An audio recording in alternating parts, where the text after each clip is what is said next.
5 തലമുറകളായി നിങ്ങൾക്കൊപ്പം PRS hospital. നിലമ്പൂരിൽ ആശ ഇറങ്ങി.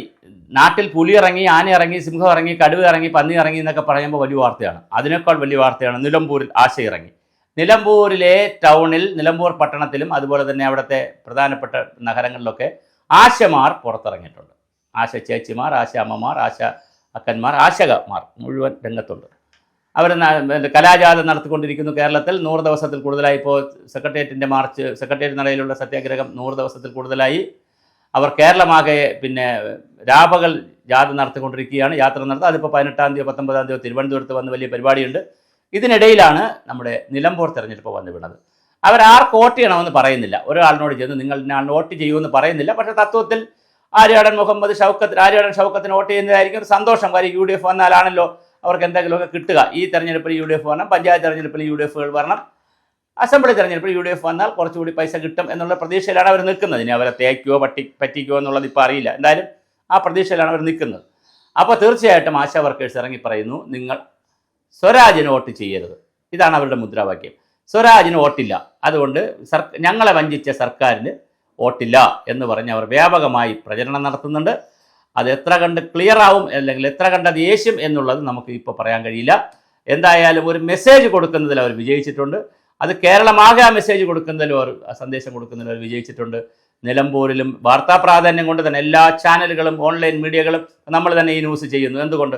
ആശാ വർക്കേഴ്സിൻ്റെ ആ ഗ്രീവിയൻസ് കറക്റ്റ് ആയതുകൊണ്ടാണ്, അവർ പറയുന്ന കാര്യങ്ങൾ കറക്റ്റ് ആയതുകൊണ്ടാണ്. പക്ഷേ നമ്മുടെ സ്വരാജ് പറയുന്നത് എന്താണെന്ന് വെച്ചാൽ, ആശാ വർക്കേഴ്സിന് നമ്മൾ എല്ലാം കൂട്ടിയേ കൊടുക്കും, പക്ഷേ ഇവർ പറഞ്ഞതുകൊണ്ട് കൊടുക്കൂല, ഇവർക്ക് കൊടുക്കൂല എന്നൊക്കെ പറയുന്നത് അതൊക്കെ ഒരുമാതിരി ബാലിശമായ വർത്തമാനമാണ്.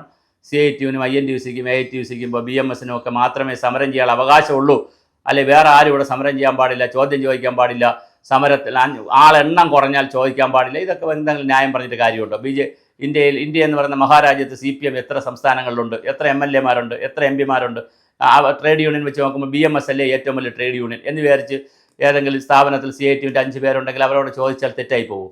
അപ്പോൾ അതൊന്നുമല്ല, ആളെണ്ണം വെച്ചിട്ടൊന്നുമല്ല. അവർ ഉയർത്തുന്ന വിഷയങ്ങൾ, അത് SUC ആയിക്കോട്ടെ, സൂസി ആവട്ടെ, ഇനി ശശി ആവട്ടെ, ആരോ ആയിക്കോട്ടെ, അവർ ഉയർത്തുന്ന വിഷയങ്ങൾ എന്താണ്, അവർ പറയുന്ന കാര്യത്തിലൊരു ജെന്യൂനിറ്റി ഉണ്ടോ, അതിൻ്റെ ഒരു സത്യസന്ധതയുണ്ടോ, മെരിറ്റ് ഉണ്ടോ എന്ന് മാത്രം നോക്കി സഹായിക്കേണ്ടതാണ്. അവരുടെ കാര്യം പരിഗണിക്കുമെന്ന് പറയുന്നതിന് പകരം സ്വരാജ് അവിടെയും അവരെ അപഹസിക്കുന്ന രീതിയാണ് കാണുന്നത്. സ്വരാജ് അത് ശരിയല്ല. നിങ്ങൾ ആരെയും അധിക്ഷേപിക്കരുത്. കാരണം നിങ്ങൾ ഒരു ഇടതുപക്ഷ ജനാധിപത്യ മുന്നണിയുടെ പാർട്ടിയിൽ നിൽക്കുന്ന ആളാണ്, പ്രത്യേകിച്ച് CPMൽ നിൽക്കുന്ന ആളാണ്, CPMൻ്റെ സെക്രട്ടേറിയറ്റിൽ നിൽക്കുന്ന ആളാണ്. തൊഴിലാളി വർഗ്ഗ സർവാധിപത്യത്തിന് വേണ്ടി വാദിക്കുകയും തൊഴിലാളികളാണ് ഫസ്റ്റ് അല്ലെ മുതലാളി സെക്കൻഡ് ആണെന്ന് പറയുകയൊക്കെ ചെയ്യുന്ന ഒരു പാർട്ടിയുടെ അപ്പോസ്തലനായി നിൽക്കുന്ന താങ്കൾ പരിഹസിക്കരുത്. താങ്കൾ ഇന്നും പരിഹസിച്ചതായിട്ടാണ് ന്യൂസ് കാണുന്നത്. അത് അവർക്ക് കൊടുക്കേണ്ട കാര്യമില്ല, ആശാ വർക്കേഴ്സിന് കൊടുത്താൽ മതി, യഥാർത്ഥ ആശാ വർക്കേഴ്സിന് കൊടുക്കാമെന്നൊക്കെ പറഞ്ഞു വളരെ മോശമായി പറഞ്ഞു. അതൊക്കെ രാഷ്ട്രീയ വർത്തമാനങ്ങളാണ്. നിങ്ങൾ ശരിക്കും പറഞ്ഞാൽ ഈ സമയത്തിനിടയ്ക്ക് ചർച്ച ചെയ്യാണ്, മുഖ്യമന്ത്രിയോട് പറഞ്ഞ് ചർച്ചയ്ക്ക് വയ്ക്കുകയാണ് ചെയ്യേണ്ടത്. ഈ വിഷയം ചർച്ച ചെയ്യുകയാണ് ചെയ്യേണ്ടത്. ചർച്ച ചെയ്ത് അവർക്ക് 2000-3000 രൂപ കൂട്ടിക്കൊടുത്താൽ തീരാവുന്ന വിഷയമുള്ളൂ. ഒരു മാസം 3000 രൂപ കൂട്ടിക്കൊടുത്താൽ, ദിവസം ഒരു 100 രൂപ കൂട്ടിക്കൊടുത്താൽ തീരാവുന്ന വിഷയമുള്ളൂ. അത് പഞ്ചായത്ത് രാജ് സ്ഥാപനങ്ങൾ വഴി കൊടുക്കാൻ തീരുമാനിച്ചാൽ തീർച്ചയായിട്ടും ഈ സമരം ഒത്തീർപ്പാകാൻ സാധ്യതയുണ്ട്.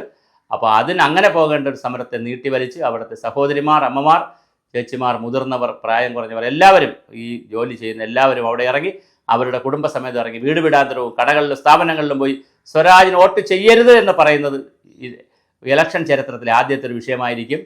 ഒരാളിന് വോട്ട് ചെയ്യരുതെന്ന് പോയി പറയുന്നത്, ഇന്നയാളിന് വോട്ട് ചെയ്യണം എന്ന് പറയാത്തത്. സാധാരണ ഇലക്ഷൻ പ്രചരണത്തിന് ചെന്ന് ഞങ്ങളുടെ സ്ഥാനാർത്ഥി, ഞങ്ങളുടെ കാൻഡിഡേറ്റ് ഇന്ന ആളാണ്, അദ്ദേഹത്തിന് വോട്ട് ചെയ്യണം, അദ്ദേഹത്തിൻ്റെ ചിഹ്നത്തിൽ വോട്ട് ചെയ്യണമെന്ന് വോട്ട് ചോദിക്കുകയാണ് ചെയ്തത്. ഇത് തിരിച്ചാണ്, നിങ്ങൾ ഇഷ്ടമുള്ളവർക്ക് വോട്ട് ചെയ്തോളൂ, പക്ഷേ സ്വരാജിന് വോട്ട് ചെയ്യരുത്, അത് ഗവൺമെൻറ്റിനെതിരെയുള്ള ഞങ്ങളുടെ ഒരു പ്രതിഷേധമാണ് എന്ന് പറയുന്ന പുതിയൊരു ഇലക്ഷൻ രീതിയും പ്രചരണ രീതിയും നിലമ്പൂരിൽ കാണുകയാണ്.